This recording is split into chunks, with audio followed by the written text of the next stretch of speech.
The TMH Africa journey. What does it mean for you?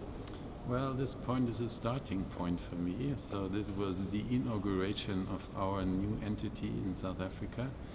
And does it mean for me that the work is now ahead of us? You see that the factory is not fully loaded, so we are quoting for proposals, which hopefully will come, and the chances are good.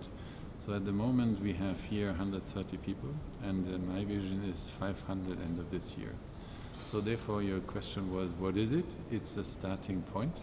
We are delighted to have this political support, so the flexibility of this province Gauteng, but in principle now it's ahead of us and we have to make business out of it. Fantastic. I saw quite a few carcasses. How far are you with that program?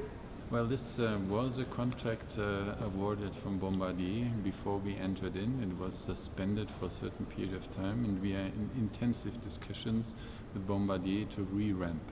So this is at the end a contract for Transnet Engineering. The demand is huge, the contract is ongoing, and we do expect in summer a re-ramping of production for this, you call it COGS body shells. Yes.